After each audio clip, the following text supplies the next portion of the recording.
গল্প আকাশ ধোঁয়াময় পর্ব ৫৮ এবং শেষ। লেখা সিদ্ধার্থুল মুমতাজ। এয়ারপোর্টে নীলাব্রকে দেখে আনন্দে রিম্মি ওর হাত দুটো চেপে ধরে বলল, থ্যাংক ইউ সো মাচ নীল, আমি চিন্তাও করিনি তুমি আসবে। তো তখন নীলাব্রের পাশেই দাঁড়িয়েছিল। নীলাব্র রিম্মির হাত ছাড়িয়ে বলল, দায়িত্বের খাতিরে আমাকে আসতেই হতো। রিম্মি তোহাকে বলল, তুমি কেমন আছো তোহা? তোহা সৌজন্যতা দেখে বলল, জি ভালো, আপনি ভালো আছেন? হ্যাঁ। আচ্ছা তোহা, তুমি যদি কিছু মনে না করো, আমি আর নীল একসাথে বুঝতে পারি। তোহার মুখ গহীন জঙ্গলের আধারের মতো কালচে হয়ে গেল। নীলাব্র আমতা করে কিছু একটা বলতে যাবে, তার আগে রিম্মি আবার বলল, অবশ্য কিছু মনে করার কি আছে, তোমরা তো শুধু নামেই স্বামী স্ত্রী, আসলে তো তোমাদের মধ্যে তেমন কোনো সম্পর্কই নেই, তাই না?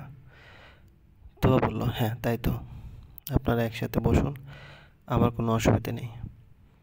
তোয়া নীলাব্রের হাত থেকে নিজের ব্যাগ আর পানির বোতল ছিনিয়ে নিল, তারপর চলে গেল অন্য জায়গায় বসতে। নীলাব্র না তোয়াকে কিছু বলতে পারলো আর না রিম্মিকে। ফ্লাইটে উঠে রিম্মি নীলাব্রকে নিয়ে ওর সাথে বসলো। তোয়া বসলো আলাদা। এটা তোয়ার জীবনে প্রথম প্ল্যান জার্নি, নীলাব্রর জন্য প্রথম। তোয়া ভেবেছিল নীলাব্র ওকে নজরে রাখবে, অনেক যত্ন আদর করবে, প্লেন ছাড়ার সময় শক্ত করে হাত ধরে রাখবে, সিট বেল্ট বেঁধে দিবে। কিন্তু নীলাব্র এসব কিছুই না করে রিম্মির সাথে গিয়ে বসে আছে। তোয়ার অভিমানে কান্না পেয়ে যাচ্ছিল। তার উপর ওর সিট পড়েছে জানালার পাশে। বাইরে তাকাতে কলিজা কেঁপে উঠছে। প্লেন এখনো ছাড়েনি, তাতে এই অবস্থা, যখন ছাড়বে তখন কি হবে? রিম্মি নীলাব্রের পাশে বসে পড়ল। ঘটনা কি বলো তো? তোয়া কেন আমাদের সাথে যাচ্ছে? উৎস রিম্মির প্রশ্নটা শুনতে পেয়ে বলল, আমি বলেছি ভাবিকে নিয়ে আসতে, ভাবি তো প্রেগনেন্ট। এই অবস্থায় নীলাব্র ভাবিকে একা রেখে আসতে চায়নি, তাই আমি বলেছি নিয়ে আসতে। রিম্মির চোখ কপালে তুলে বলল, তোয়া প্রেগনেন্ট মানে? তোমাদের মধ্যে তো সেরকম সম্পর্ক নেই, তাহলে তোয়া প্রেগনেন্ট কীভাবে হয়? উৎস রিম্মি আর নীলাব্রের দিকে অবাক দৃষ্টিতে তাকিয়ে রইল। নীলাব্র নিমড়িকে একটু সাইড এনে বলল, এ বিষয়ে পরে কথা বলবো, এখন সময় নেই, প্লেন ছেড়ে দেওয়ার আগ আমাকে যেতে হবে। তো আবার প্লেনে ভয় পায়। আচ্ছা উৎস ভাই। উৎস হাসি দিয়ে বলল, আচ্ছা আচ্ছা যাও। নীলাব্র তোহার পাশের সিটে চলে গেল। উৎস তখন নীলাব্রের জায়গাটা দখল করে নিল, মানে রিম্মির পাশে এসে বসলো। রিম্মি এখনও বুঝতে পারছে না তোহার প্রেগনেন্সি বিষয়টা। নীলাব্র তো বলেছিল ওদের মধ্যে কোনো সম্পর্ক নেই, তাহলে এটা কীভাবে হয়? উৎস রিম্মির ভাবনার মাঝে পথেই বলে বসলো, তুমি কি বোকা রিম্মি?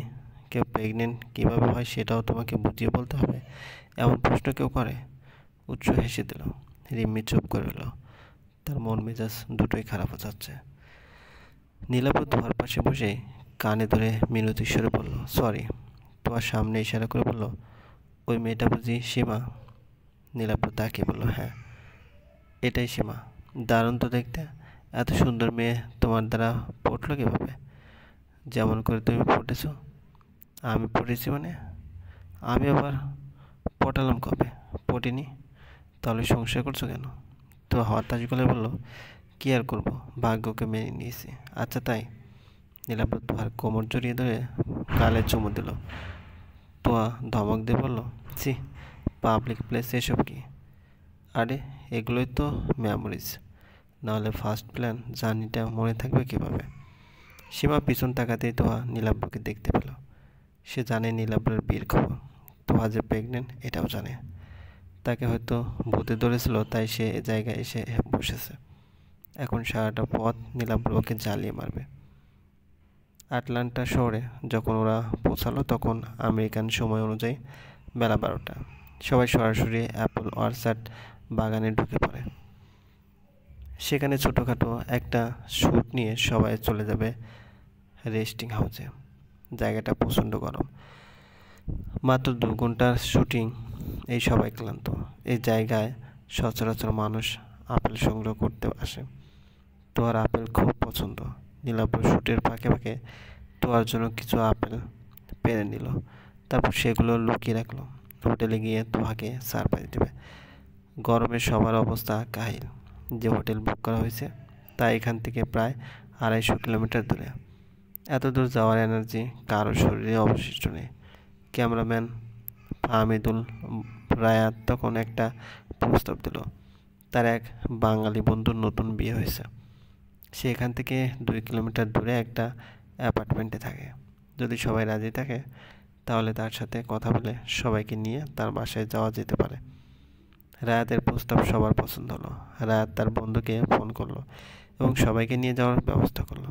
বিশাল বড় ফ্ল্যাট, দিনের বেলাতেও সারা বাড়িতে লাইট, এমন না যে বাসায় আলো নেই।